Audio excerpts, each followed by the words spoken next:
Hello, அஸ்ஸலாமு அலைக்கும். இன்றைக்கி நாம் ஒரு முட்டை ரெசிபி பார்க்க போகிறோம். அதுக்கு பேர் முட்டை குருமா. ஓகேங்களா? அதுக்கு முன்னாடி நான் ஒரு சின்ன விஷயம் சொல்லிக்கிறேன்.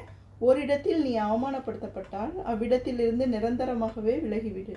அன்பு, பாசம் என மீண்டும் சேர்ந்து நின்றால் உன் அவமானங்கள் நிரந்தரமாகிவிடும். ஓகே, இப்போ நம்ம இதில் நான் 1.5 டேபிள் ஸ்பூன் எண்ணெய் ஊற்றிருக்கேன். இதில் நான் 5 முட்டை எடுத்திருக்கேன், அதை போட்டுக்கலாம்.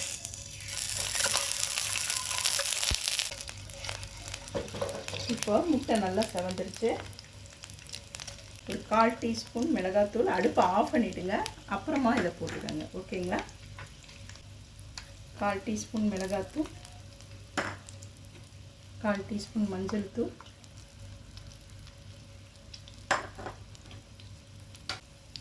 உப்பு 2 சிட்டிகை.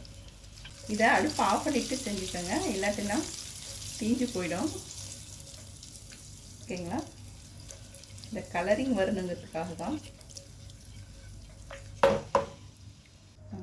இப்போ இதை வேறு ஒரு பிளேட்டில் எடுத்து வச்சுக்கலாம்.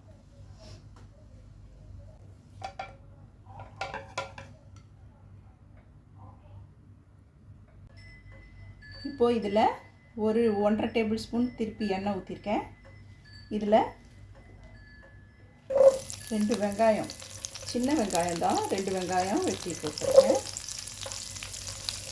5 பச்சை மிளகாய். இந்த பச்சை மிளகாய் உரைக்காது, அதனால் நான் 5 போட்டிருக்கேன். உங்களுக்கு காரமாக இருந்துச்சுன்னா 3 போட்டுக்கோங்க. ஓகேங்களா? 8 முந்திரி பருப்பு. இதை நல்லா வதக்கிக்கலாம்.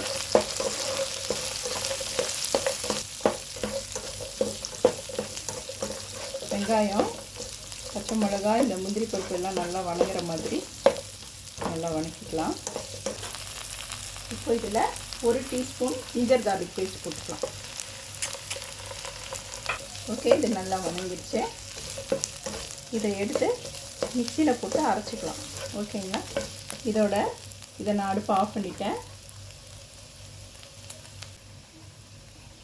ஒரு 1/2 கப்பு கொத்தமல்லி போட்டுக்கலாம்.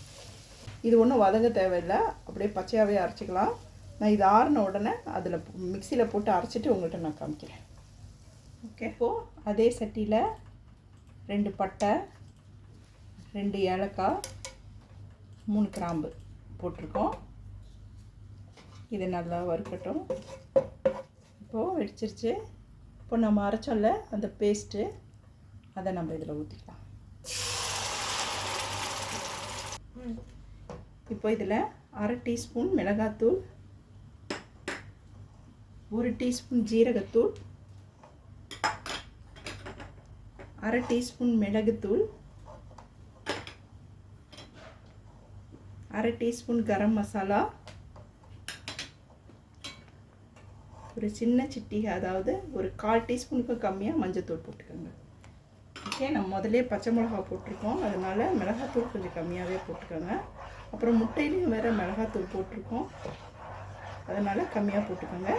இதை கொஞ்சம் மூடி வச்சு ஒரு 5 நிமிஷம் கொதிக்க வைக்கலாம். ஓகே,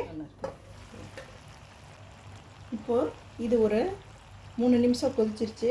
இப்போ இதில் நம்ம 3 டேபிள் ஸ்பூன் தயிர் போட்டுக்கலாம்.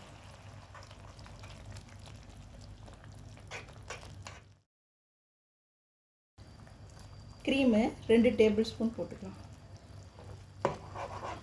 க்ரீம்னா ஒன்றும் இல்லை, நம்ம பாலோட ஆடை ஒரு 2 நாளைக்கு எடுத்து வச்சுட்டு அப்புறமா இதை போட்டுக்கோங்க. கொஞ்சம் ரிச்சாக இருக்கும், அதுக்கு தான்.